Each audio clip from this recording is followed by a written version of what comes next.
जय हिंद फ्रेंड्स। मेरा नाम अजीत सिंह है और आप मेरा यूट्यूब चैनल देख रहे हैं रद्दा की खरी खरी।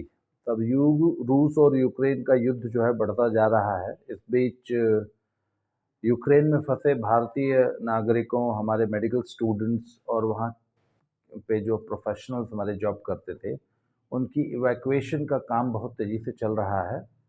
और ऐसी खबर कल आई है शाम को कि कीव शहर से सारे भारतीय नागरिकों को सुरक्षा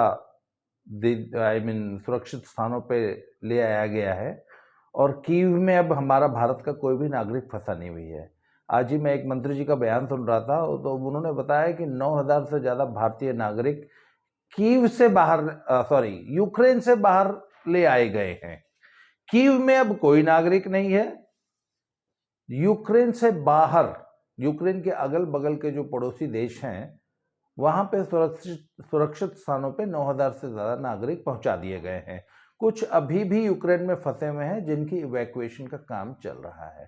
सोशल मीडिया पे ऐसे बहुत सारी रिपोर्ट्स आ रही हैं। कुछ लोग जो हैं उन स्टूडेंट्स की के बयान शेयर कर रहे हैं जिसमें वो कह रहे हैं कि साहब बहुत दिक्कतें हुई। तब युद्ध भूमि में जहाँ इतना भीषण युद्ध चल रहा हो और सब जीरो टेम्परेचर्स हों, इतने ठंडे प्रदेश में आप वहाँ पढ़ने या नौकरी करने गए हैं, तो सब इतनी विकट परिस्थितियों में कुछ न कुछ तो दिक्कतें होंगी ही, स्वाभाविक है। और भारत सरकार के जो प्रयास हैं, 4 मंत्री जो हैं वो गए हुए हैं और यूक्रेन के पड़ोसी देशों में उन्होंने डेरा डाल दिया है और वहाँ से वो अपने नागरिकों के इवैक्यूएशन का प्लान जो है वहाँ से वो पूरा एग्जीक्यूट कर रहे हैं। लोकल अथॉरिटीज से डिस्कस कर रहे हैं। भारत सरकार ने भी एक स्पेशल सेल बना दिया है पीएमओ में, जो कि इन सारी गतिविधियों पे नज़र रखे हुए है और जैसी ज़रूरत हो रही है वैसे डिप्लोमेटिक एफर्ट्स हो रहे हैं। इसके अलावा ये बताया गया कि जब फ्लाइट्स की कमी है तो जो एयरफोर्स का जो ग्लोब मास्टर विमान है वो मालवाहक विमान होता है और उसमें एक ही बार में हज़ारों हज़ारों सैनिक जो है वो ट्रांसपोर्ट किए जाते हैं इधर से उधर। तो वो निश्चित रूप से उसमें कुर्सियाँ नहीं लगी होती हैं, उस फर्श पे ही जो है वो हमारे सैनिक बैठते हैं। तो 2-3-4 घंटे की फ़्लाइट है, तो ऐसी कोई विशेष बात नहीं है। वो 4-5 घंटे का कष्ट हमारे नागरिक भी बर्दाश्त कर सकते हैं। अभी तो जान के लाले पड़े हुए हैं। तो अगर ग्लोब मास्टर में मेरे दिमाग में बहुत पहले आई थी कि ये कमर्शियल फ़्लाइट से कितने नागरिकों को, इतने 18,000 लोगों को इवैक्यूएट करना कितना मुश्किल काम है। तो खैर जो ऊपर लोग बैठे हैं ना वो हमसे ज़्यादा अक्लमंद है, उनको भी मालूम है कि क्या करना है। तो सारे के सारे संसाधन झोंक दिए गए हैं।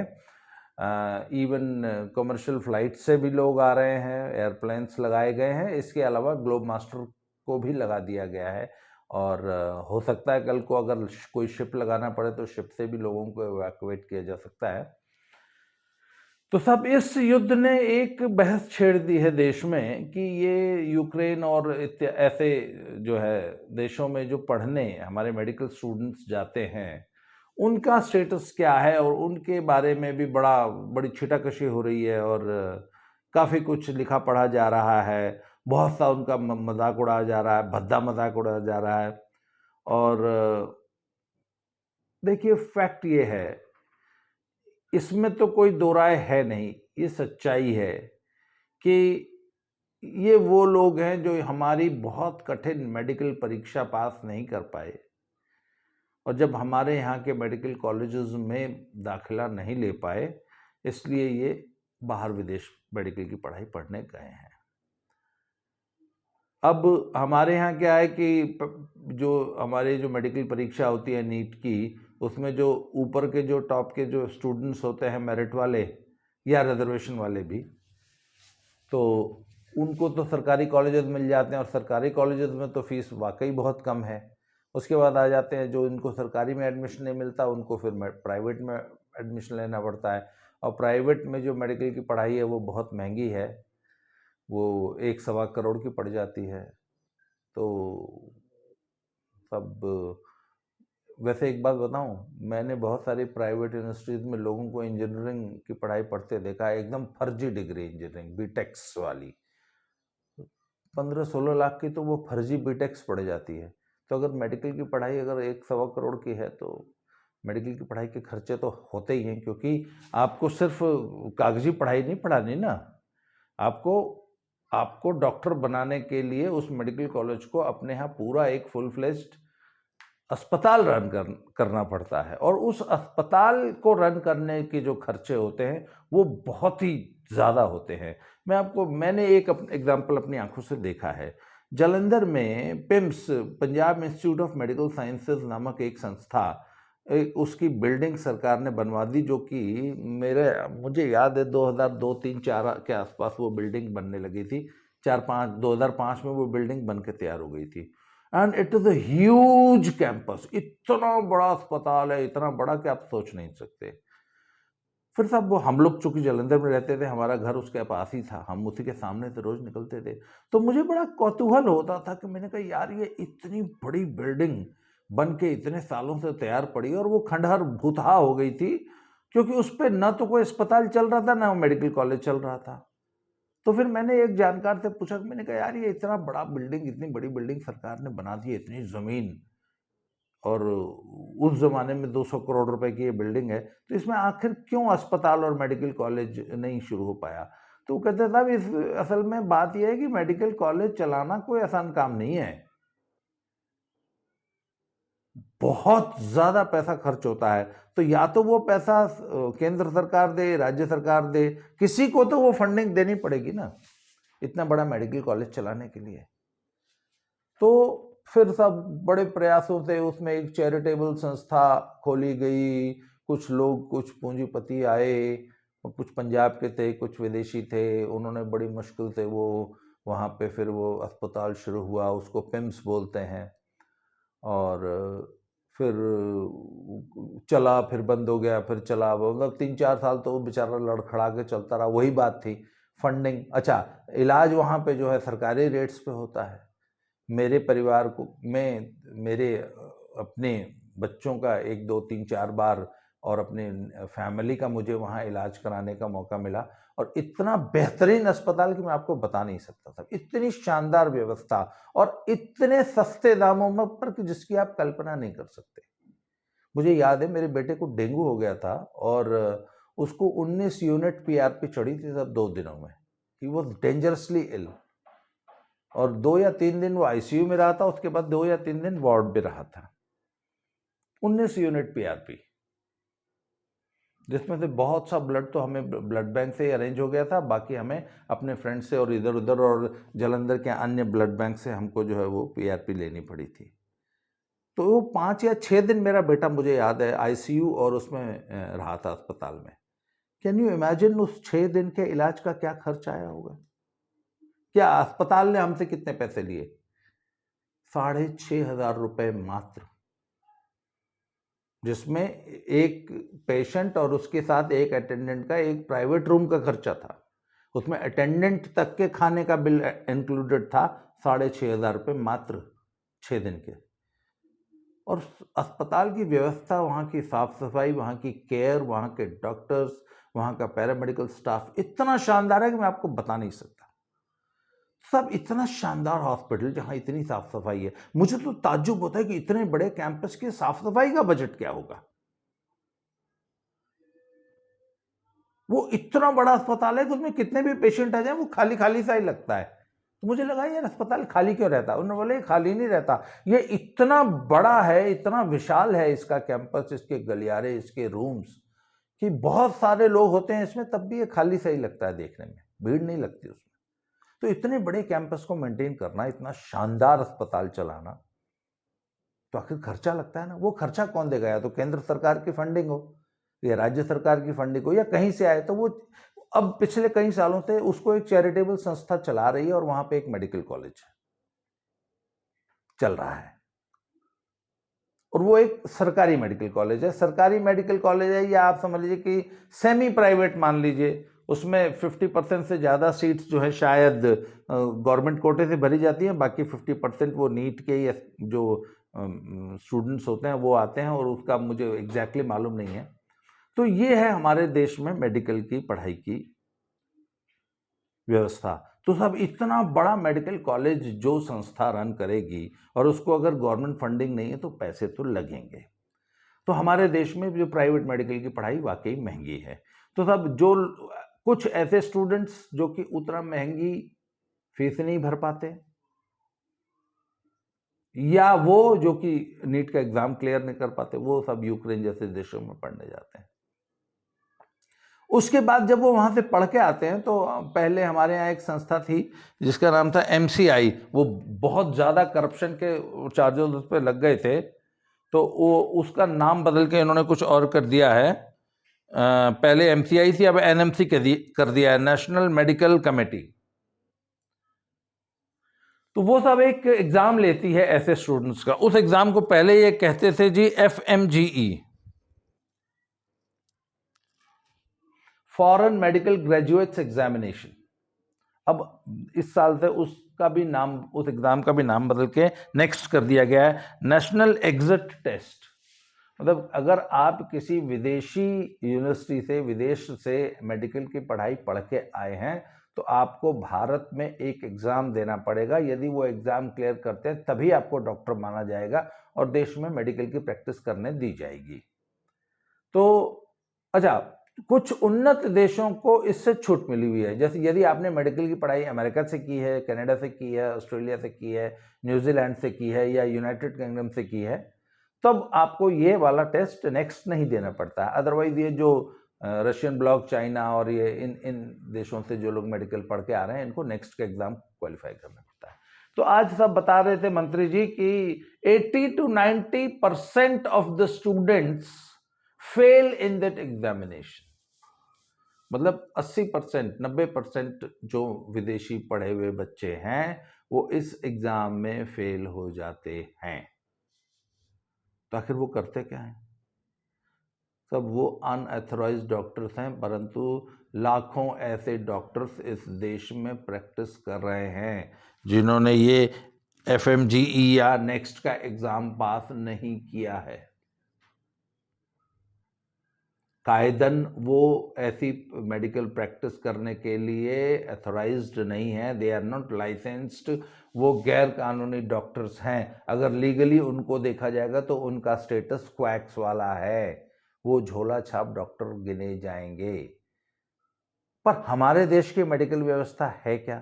तब सच तो यह है कि हमारे देश की मेडिकल व्यवस्था तो इन झोला छाप डॉक्टरों ने, बेचारों ने संभाल रखी। जो असली डॉक्टर हैं MBBS MD करके, वो तो सब शहरों में रहना चाहते हैं, गांव में कोई रहना नहीं चाहता, गांव में कोई प्रैक्टिस नहीं करना चाहता। तो अच्छा, जिन डॉक्टर्स की गांव में नियुक्ति हो भी जाती है सरकारी अस्पतालों में, वो भी सुबह आते हैं, शाम को जब वापस चले जाते हैं।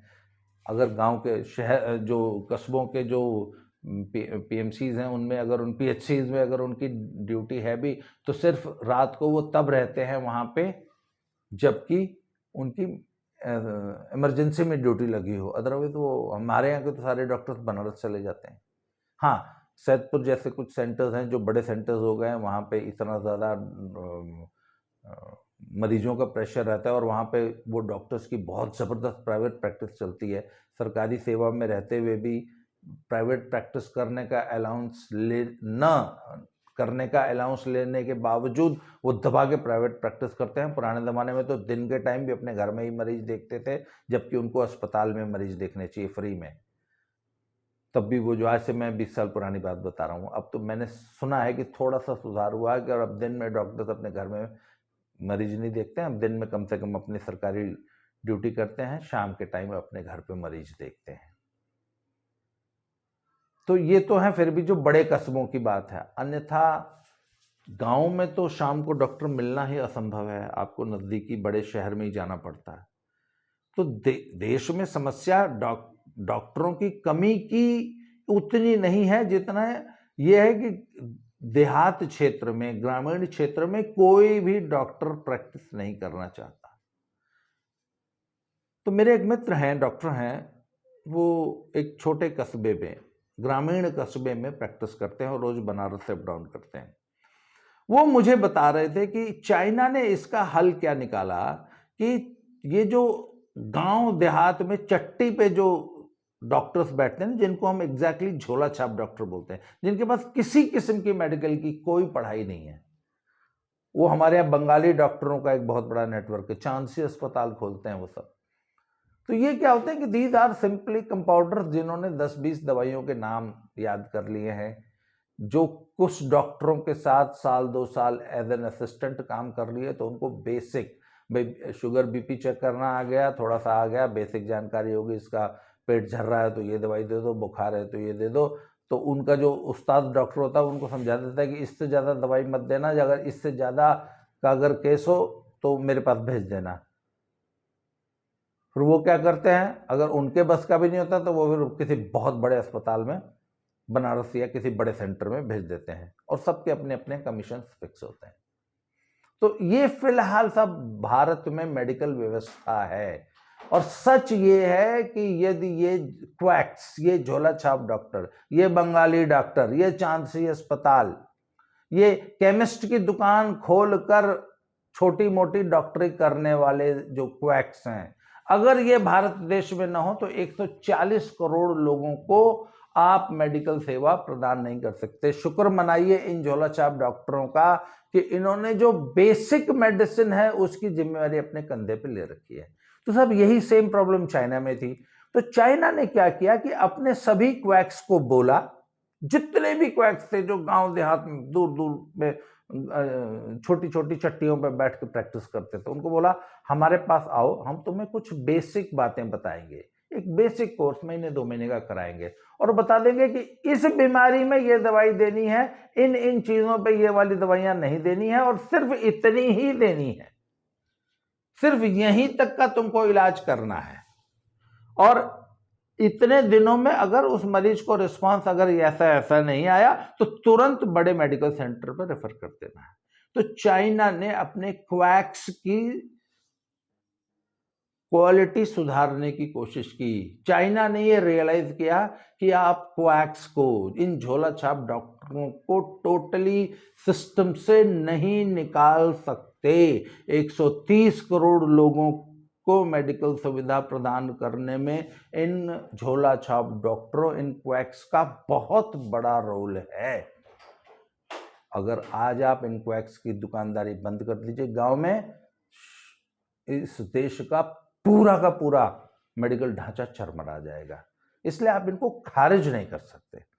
तो अब बात ये कि साहब इतने सारे जो मेडिकल डॉक्टर्स ये यूक्रेन जैसे देशों से पढ़ के आ रहे हैं और वो नेक्स्ट का एग्जाम क्लियर नहीं कर पा रहे हैं, तो आखिर उनका क्या करना चाहिए सरकार को?